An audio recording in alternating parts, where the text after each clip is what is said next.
Hello, Johan, and congratulations on your appointment as CEO of Proven Group. You've been with the group since inception. Since inception, yeah. And so you know its DNA. What can we expect from your tenure? What kind of leadership do you want to bring to the Proven Group of companies? Well, first, thanks for having me, Al. It's a pleasure. It's a pleasure. I must say, it's a pleasure. So, we go back many years. Yeah, I know. Right. So my background has been one which has, I've been in the industry for 25 years. Started off as an analyst at Deere & Bunting and Golding with the same principles that we have now. Transitioned into Scotia when it was sold out and joined Proven from the beginning. So I'm a chartered financial analyst, very meticulous, very mathematically minded in the way that how I approach things. Very strategic. One of my major roles at DB&G and Scotia, now at Proven, was strategy development and working with strategy. So Proven has evolved considerably over the past 15 years since inception. Started off with 20 million raised from the IPO, and we're now at 1 billion assets under management. And my approach and my job right now is to take that 1 billion that we have built up and to generate profits, generate returns for our shareholders, and to put us on a stable path for the next step up in terms of growth of the company. Yes. One of the things I would say, I mean, if you look at the end of the June quarter, profits were down by some 2 million US, but in itself, that's really a result of perhaps associations with JMB, other entities. It's not intrinsic to Proven. Is that something you really want to step out and do? I know you've taken stakes, and then it's almost as if other entities are taking hits, and as a consequence of that, you're taking hits. Sure. So is it something that you really want to try and establish now that you can go out in your own right and generate profits and revenue? Right, yeah. So the focus right now is on our core. Yes. So our banking and wealth companies, which are in Jamaica, Bermuda, BVI, Bahamas, Cayman, that is our focus right now, getting those companies as profitable. They're doing very well, especially the banking entities in Cayman and St. Lucia. Yes. Extremely profitable right now. And the wealth, we need to get the wealth back up, and that's a function of where interest rates are and where the market has been over the past 2 years. But that's on a positive trajectory as well. So the focus, as I say, is on our operating profits, our profits before we bring in the profits from subsidiaries. And then on the profits from subsidiaries, we also have our board seats, and we are in constant contact with the CEOs and other board members, and we're comfortable with those positions and where they are headed as well. There is, as you say, a lot of contagion, JMB, Sagicor, and all of that. So yes, it's something we're aware of and something we're watching, but we know that given the trajectory of interest rates, especially, that the future for JMB is a lot better than it has been over the last 2 years. But you also have a solid foundation in the sense that you have about $153 million in cash. You've got assets of about $1.10 billion. Interest rates are abating. I think the only fly in the ointment we can see is geopolitics, of what's happening in the Middle East. Sure. But other than that, you have a clear runway, and particularly what I would say is encouraging is, if you look at your net revenue, it's pretty good, $15 million US. So, I mean, the foundation for you to go forward and to build upon that is very promising. What's your take on that? Yeah, no, I agree with you. So the platform that we've built, the companies that we have acquired, so we did pre-COVID, we did 3 large acquisitions. Yes. The Proven Bank Cayman, Heritage and Roberts Manufacturing In Barbados, In yes, Barbados, and then yes. we immediately went into COVID. You know, central banks around the world pumped in billions, inflation went up, and interest rates went up in Yes. line with all of that. So, you know, we went into what you want to call a perfect storm. And we're coming out of it now. We're seeing where the central banks are bringing down interest rates. We're seeing where the market is more conducive to business and to growth. And even throughout that time, we were able to weather that storm and still be profitable over Yes. those 3 years. So, given where we are now from an economic perspective and the market perspective, as you say, it's only up from here. You know, barring any big geopolitical event. Yes, that's yes, exactly. So Exactly. that is the real unknown right Yes, exactly. And I think that will make itself clear, certainly I'd say before Q1 2025. I mean, I Yeah. think we'll have a better understanding then. We know we'll have a new president in the US. We'll see the whole geopolitical landscape, how that will pan out. But barring that, I would say that you have a pretty good runway, Yeah. and you're set to build upon the proven brand. But individually, how do you want to put your own management style on Proven? I mean, you have vast experience. Right. What do you want to do with Proven? How do you want to emboss your style upon it? So at the stage that Proven is right now, you know, the revenues are there. The key right now is to bring in the technology, transform the business into a technology-based entity, especially on the banking and the wealth side. Have all the entities on one operating platform, and to build out and take out the synergies and the efficiencies out of the organization. Right now, we're still operating in silos, so we have all of these entities around, but they're not cohesive and not operating as one. So that is my real focus right now, to get the companies on one operating platform, to get those efficiencies that I know and those opportunities, because we have a lot of opportunities to cross-sell between the entities. And so it's to leverage that we've built, get it more efficient, and get the profits up to a certain level. One of the things that really set Proven apart was its the way I would say it interfaced with clients and the public. Extremely unique. Is that something you really want to maintain? I mean, I hear a lot of people talk about the digital age and technology, but at the end of the day, this is a business where you have to interface with clients, human beings. And it seemed to me that Proven had seemed to have carved a unique niche. I mean, it's just the look, its feel, the way it interfaced. Can you talk a little bit about that? I mean, I know we're in the digital age and everybody's talking about digital banking and news and technology, but what's your take on all that? Yeah, no, so Proven has built this sophisticated brand for the sophisticated investor right across the Caribbean, and that's not going to change. And with that comes the personalized touch.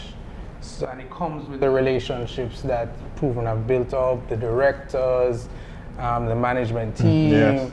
So those are core to Proven and core to our DNA, and there's no way that we would have technology substitute that one-on-one interaction, because that is what our investors and our shareholders want to see and want from us. One of the things I would say about Proven as well is that it made an indelible mark on the way real estate was seen in Jamaica.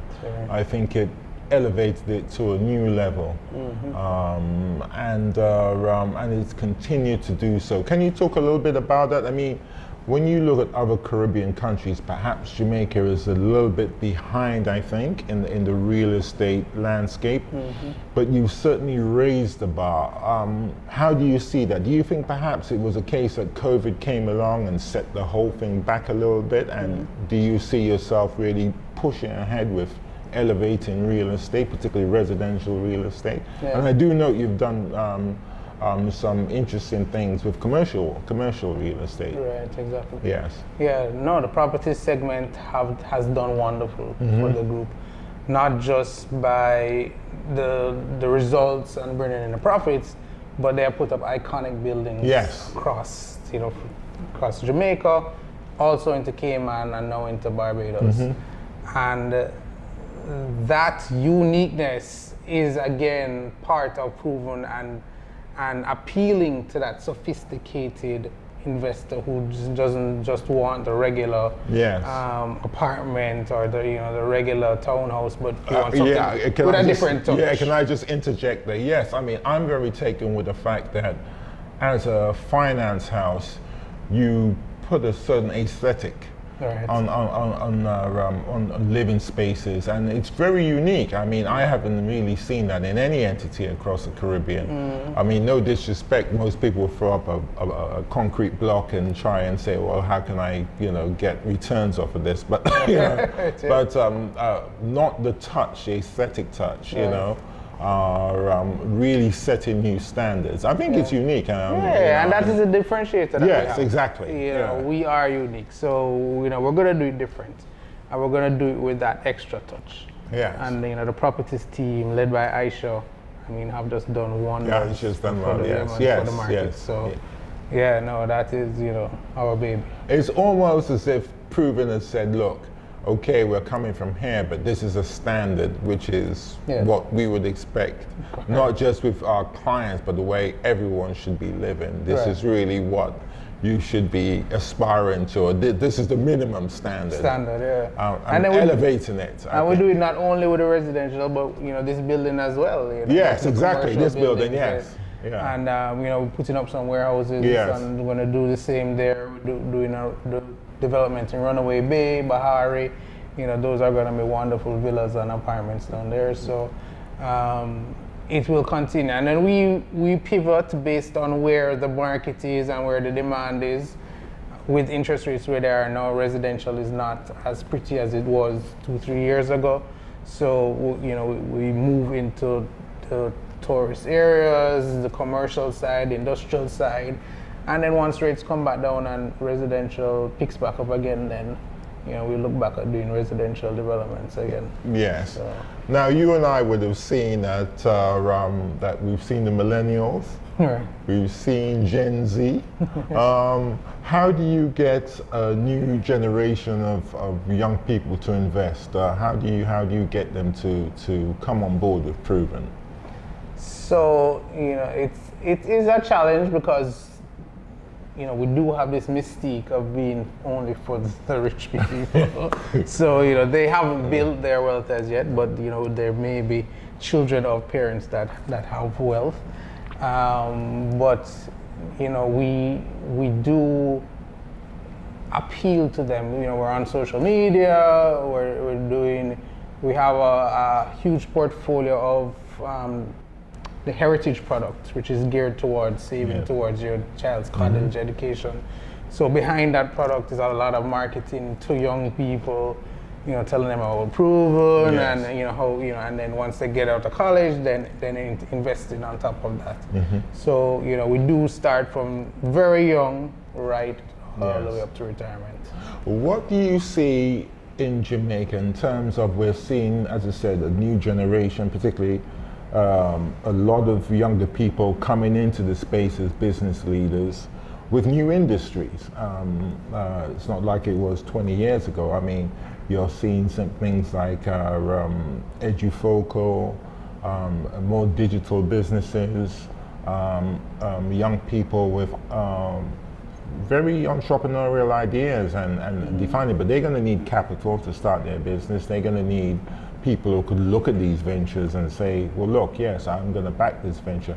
It reminds me a little bit of when you look at America now, and we take for granted now people like Meta, Apple, but these were very young people who started businesses that we hadn't heard of, and they managed to get capital, and the rest is history. How do you see Proven playing a role in that? So that's a space that we're not in right now. Yes. We tend to be a bit more conservative, so we will invest in more established companies with a track record. Not to say that we won't get into that business, but it's just the risk profile of startups and venture capital is not really in keeping with our the philosophy right now of preserving capital for investors and giving them an immediate return. Yeah. But it is the future of Jamaica. That sector and that startup sector needs funding, and it's critical to Jamaica's development and our growth in the future. And so it's it's definitely an area that we will possibly look at in the future. Yes. What do you see for the future of Jamaica and the Caribbean? And if I can just follow up on that now, is one of the things I think Proven did very well was to establish a footprint in the region as well. When you think about other investment houses in Jamaica over the last 15, 20 years, I think Proven has been a leader in the sense that it has looked out to the rest of the region. How do you see that? Well, firstly, how do you see Jamaica, and then how do you see the region? Yeah, well, we're bullish on Jamaica, and we're also bullish on the region. Jamaica is in a very good position right now, the best it has been in the past 30 years, with the economic situation, interest rates where they are, the debt level where it is. The one factor that has eluded us is growth. Yes. So it really is incumbent on the private sector and the leaders within industry to take Jamaica to the next level as a real emerging market within the region. And we're confident, given the dynamics and where Jamaica is positioned right now, that that will eventually happen. And similarly for the region, we travel from country to country, and we see the growth, we see the development going on, and we're quite confident that the Caribbean is special, and it has a special uniqueness to it that is not only good for the Caribbean but good for Proven and how we position ourselves as the Caribbean is I don't want to say a playground, but a hub for people from all over the world to come and visit, and investing, and there is the need for investing in a sophisticated brand and a brand that's well known throughout the Caribbean. So it's really our focus now is to build that brand and to build that awareness and to attract all of these persons that come to the Caribbean and just love it because it's like a second home to many people. Yes.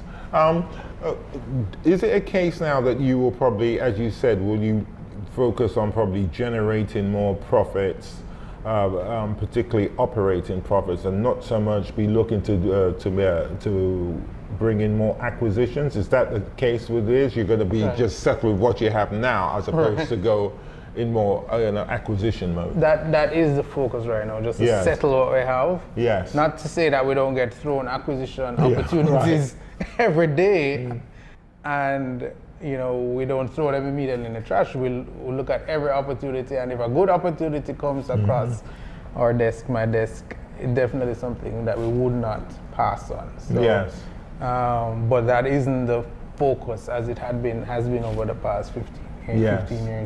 Yes. One of the things I've noted with Proven over the years is its ability to hire a lot of upcoming talent. Is that something that will be a mark of your tenure as well? Will you continue to really look for talent, develop it, and bring them in under the Proven umbrella? Yes, most definitely. Okay. And we have a big announcement coming up, and we have a new hire in Cayman. Yes. And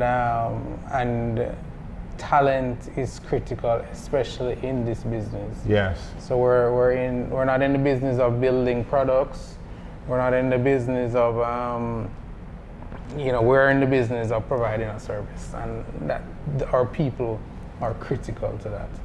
So definitely retaining and hiring and retaining top talent is key to our industry. I think it was last year I came, and I think you had just opened this building. It's a fantastic headquarters. How do you see the character of this building? What do you really want to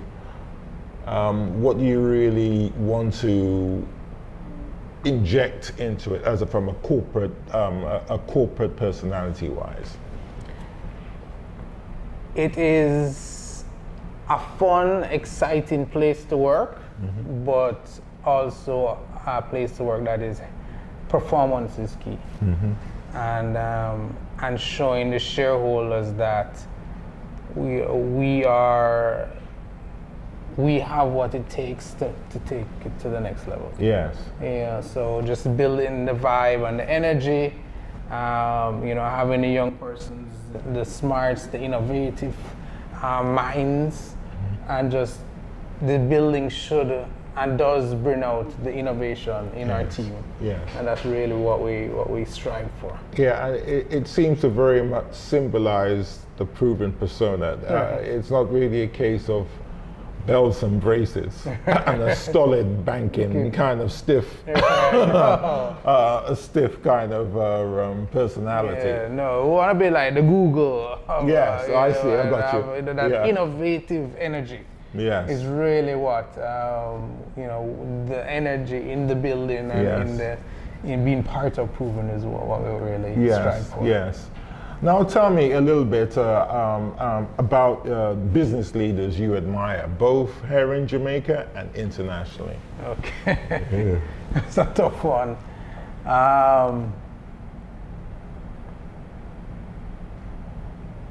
So I mean, internationally, I do, look up to the Jamie Dimons, the Warren Buffetts of this world, those that have done exceptionally well within financial services, and have taken us to where we are. And locally, having been, most of my career being in the securities dealer sector, and seeing that evolve from where it did in the early 90s to where it is now. All of the entrepreneurs that were a part of that evolution and growth, I really have a huge respect for them. Donna Duncan, Keith Duncan, Joan, yes, the Duncans, Joan, yes. The Buntins, all of those entities that has kind of carried us to where we are now and built a whole sector from nothing. Yes. Over the period, I really do look up to that. Yes.